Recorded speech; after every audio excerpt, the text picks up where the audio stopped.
आज की इस वीडियो में हम आपको बताने वाले हैं कि ई डिस्ट्रिक्ट पोर्टल से नया जाति प्रमाण पत्र या कास्ट सर्टिफिकेट कैसे बनाते हैं या कैसे अप्लाई करेंगे। अगर आप एससी, एसटी या ओबीसी कैटेगरी से हैं और अपना नया जाति प्रमाण पत्र बनवाना चाहते हैं तो यह वीडियो आपके लिए बहुत ही उपयोगी है। तो चलिए शुरू करते हैं। सबसे पहले आपको ई डिस्ट्रिक्ट पोर्टल के ऑफिशियल पेज पर आना है। इस पेज का लिंक मैंने वीडियो के नीचे डिस्क्रिप्शन में दे दिया है, जिसकी सहायता से आप इस पेज पर आसानी से आ जाएंगे। इस पेज पर आने के बाद अब आपको सबसे पहले अपनी आईडी में लॉगिन होना है। लॉगिन होने के लिए आपको यहाँ पर लॉगिन का एक ऑप्शन शो होगा। आपको लॉगिन के ऑप्शन को चूज कर लेना है। चूज करने के बाद आप नीचे आएंगे और पहला ऑप्शन ई डिस्ट्रिक्ट लॉगिन के ऑप्शन पर क्लिक करेंगे। क्लिक करने के बाद आपके सामने ये पेज ओपन हो जाएगा। अब आपको यहाँ पर सबसे पहले अपने लॉगिन टाइप को चूज करना है। लॉगिन टाइप को चूज करने के लिए आप नीचे आएंगे और सेलेक्ट लॉगिन टाइप के ऑप्शन पर क्लिक करेंगे। क्लिक करने के बाद आप नीचे आएंगे और फोर्थ ऑप्शन सीएससी ई डिस्ट्रिक्ट यूजर के ऑप्शन को चूज कर लेंगे। चूज करने के बाद अब आपको यहाँ पर अपना यूजर नेम या यूजर आईडी को टाइप करना है। यूजर आईडी टाइप करने के बाद आप नीचे आएंगे और यहाँ पर आप अपने पासवर्ड को टाइप करेंगे। पासवर्ड को टाइप करने के बाद आप नीचे आएंगे और यहाँ पर आप कैप्चे को टाइप कर देंगे। कैप्चे को टाइप करने के बाद आप नीचे आएंगे और लॉगिन के ऑप्शन पर क्लिक करेंगे। क्लिक करने के बाद आप अपनी आईडी में लॉगिन हो जाएंगे। अब आपको यहाँ पर एक नया जाति प्रमाण पत्र बनाने के लिए आपको यहाँ प्रमाण पत्र के ऑप्शन को चूज करना है। चूज करने के बाद आप नीचे आएंगे और पहला ऑप्शन जाति प्रमाण पत्र हिंदी के ऑप्शन पर क्लिक करेंगे। क्लिक करने के बाद आपके सामने ये पेज ओपन हो जाएगा।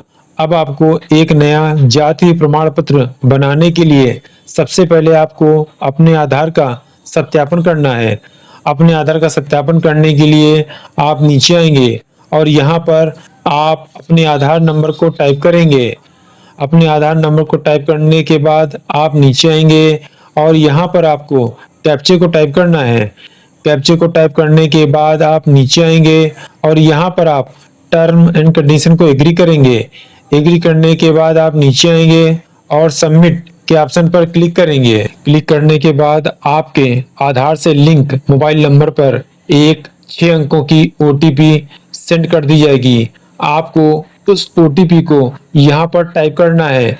ओटीपी को टाइप करने के बाद आप नीचे आएंगे और सबमिट के ऑप्शन पर क्लिक करेंगे। क्लिक करने के बाद आपके सामने जाति प्रमाण पत्र का आवेदन फॉर्म ओपन हो जाएगा। अब आपको अपने फॉर्म को यहाँ पर फिल करना है। सबसे पहले आपको यहाँ पर अपने सेवा के प्रकार को चूज करना है। अगर आप गांव में रहते हैं तो पहला ऑप्शन ग्रामीण को चूज करेंगे, लेकिन अगर आप शहर में रहते हैं तो सेकंड ऑप्शन आप नगरी को चूज कर लेंगे। चूज करने के बाद आप नीचे आएंगे। यहाँ पर आवेदक का नाम हिंदी में और आवेदक का नाम इंग्लिश में पहले से ही ऑटो फिल रहेगा। अब आप नीचे आएंगे। अब आपको यहाँ पर पिता या पति का नाम टाइप करना है।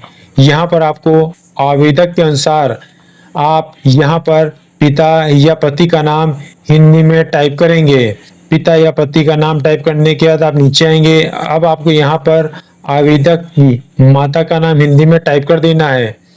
माता का नाम टाइप करने के बाद अब आप नीचे आएंगे। अब आपको यहाँ पर आवेदक का वर्तमान पता फिल करना है। सबसे पहले आपको यहाँ पर आवेदक का मकान नंबर टाइप कर देना है। अगर आवेदक का मकान नंबर नहीं है तो आप इसको ब्लैंक छोड़ देंगे। अब आप आगे आएंगे। अब आपको यहाँ पर आवेदक का मोहल्ला फिल करना है। आवेदक के आधार में जो भी एड्रेस हो आपको उस एड्रेस को यहाँ पर फिल कर देना है। एड्रेस को फिल करने के बाद आप आगे आएंगे। यहाँ पर आवेदक का जिला पहले से ही ऑटो फिल रहेगा। अब आप पीछे आएंगे। अब आपको यहाँ पर आवेदक की तहसील को चूज करना है। यहाँ पर आवेदक की जो भी तहसील लगती हो उसको आप यहाँ से चूज कर लेंगे। आवेदक की तहसील को चूज करने के बाद अब आप आगे आएंगे। अब आपको यहाँ पर अगर आवेदक का वर्तमान पता और स्थायी पता एक है तो आप यहाँ पर उपरोक्त पर टिक करेंगे। टिक करने के बाद आवेदक का वर्तमान पता आपका स्थायी पता में ऑटोफिल हो जाएगा। अब आप नीचे आएंगे। अब आपको यहाँ पर आवेदक का मोबाइल नंबर टाइप करना है। यहाँ पर आपको उस मोबाइल नंबर को टाइप करना है जो आवेदक का मोबाइल नंबर एक्टिव हो। मोबाइल नंबर टाइप करने के बाद आप पीछे आएंगे। यहाँ पर प्रमाण पत्र का प्रारूप हिंदी में पहले से ऑटोफिल रहेगा। अब आप नीचे आएंगे। अब आपको यहाँ पर श्रेणी चुने पर क्लिक करना है। क्लिक करने के बाद आवेदक जिस भी श्रेणी में आता हो यहाँ पर चूज करना है। चूज करने के बाद आप पीछे आएंगे। अब आपको आवेदक की जाति को यहाँ पर चूज करना है। आवेदक की जो भी जाति हो उसको आप यहाँ से चूज कर लेंगे। जाति को चूज करने के बाद आप नीचे आएंगे। अब आपको यहाँ पर आवेदक का प्रमाण पत्र बनवाने के कारण को चूज करना है। यहाँ पर आवेदक जो भी रीजन बताता है उसको आपको यहाँ पर टाइप कर देना है। आवेदक का प्रमाण पत्र बनवाने के कारण टाइप करने के बाद आप नीचे आएंगे। अब आपको यहाँ पर हाँ ना में जवाब देना है। अगर जिस आवेदक का आप जाति बना रहे हैं उसका जाति अगर पहले से बना है तो आप यहाँ पर हाँ को चूज करेंगे, नहीं तो आप नहीं को चूज कर लेंगे। अब आप नीचे आएंगे। यहाँ पर जिसका भी जाति बना है उसका जाति यहाँ पर शो हो जाएगा। अब आप नीचे आएंगे। अब आपको यहाँ पर जाति प्रमाण पत्र बनवाने के लिए आपको यहाँ से डॉक्यूमेंट्स को चूज करना है। सबसे पहले आपको यहाँ पर आवेदक की फोटो को चूज करेंगे। फोटो को चूज करने के बाद आप नीचे आएंगे और ब्राउज पर क्लिक करेंगे। क्लिक करने के बाद आवेदक की जहां पर फोटो हो वहां से आप फोटो को चूज करेंगे। चूज करने के बाद आप पीछे आएंगे और अपलोड पर क्लिक करेंगे।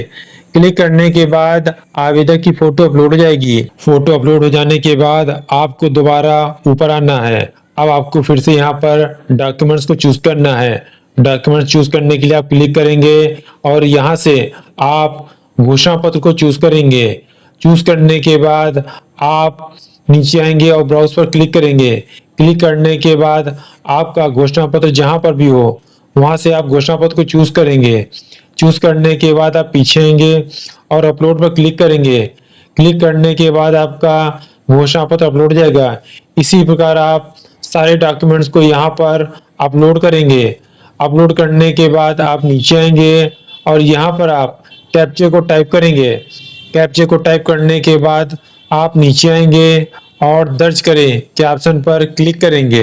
क्लिक करने के बाद आप जाति प्रमाण पत्र आवेदन फॉर्म पर आ जाएंगे।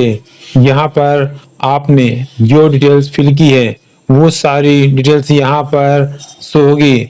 आप अपनी डिटेल्स को चेक कर लेंगे। अगर आपको लगता है कि आपने यहाँ पर कुछ गलती कर दी है तो आप नीचे आएंगे और आवेदन संशोधित करें पर क्लिक कर अपनी गलती में सुधार कर लेंगे। यहाँ पर आपने जो डॉक्यूमेंट्स अपलोड किए हैं वो भी यहाँ पर शो होंगे। आप अपने फॉर्म में अपनी डिटेल्स को चेक करने के बाद आप नीचे आएंगे और दर्ज करें के ऑप्शन पर क्लिक करेंगे। क्लिक करने के बाद आप अपने वॉलेट में आ जाएंगे। यहाँ पर आपकी आईडी शो होगी। अब आपको यहाँ पर अपने पेमेंट को पूरा करना है। पेमेंट को पूरा करने के लिए आप नीचे आएंगे और यहाँ पर आप अपने पासवर्ड को टाइप करेंगे। पासवर्ड को टाइप करने के बाद आप नीचे आएंगे और वैलिडेट के ऑप्शन पर क्लिक करेंगे। क्लिक करने के बाद आपके सामने ये पेज ओपन हो जाएगा। अब आपको यहाँ पर अपने वैलेट पिन को टाइप करके अपनी पेमेंट को पूरा करना है। वैलेट पिन को टाइप करने के लिए आप यहाँ आएंगे और अपना वैलेट पिन टाइप करेंगे। वैलेट पिन टाइप करने के बाद आप नीचे आएंगे और पे के ऑप्शन पर क्लिक करेंगे। पेमेंट हो जाने के बाद आप इस पेज पर आ जाएंगे। यहाँ पर आपका पेमेंट सक्सेसफुल शो होगा। अब आपको अपने आवेदन को अधिकारी के पास भेजने के लिए आप आगे आएंगे और proceeds oblique forward to approval authority के ऑप्शन पर क्लिक करेंगे। क्लिक करने के बाद आपकी रसीद जनरेट हो जाएगी और आपका आवेदन फॉर्म अधिकारी को सेंड कर दिया जाएगा। इस प्रकार आप ई डिस्ट्रिक्ट पोर्टल से एक नया जाति प्रमाण पत्र ऑनलाइन अप्लाई कर सकते हैं। दोस्तों, अगर ये वीडियो आपको पसंद आई हो तो चैनल को सब्सक्राइब करें, वीडियो को लाइक करें। जय हिंद।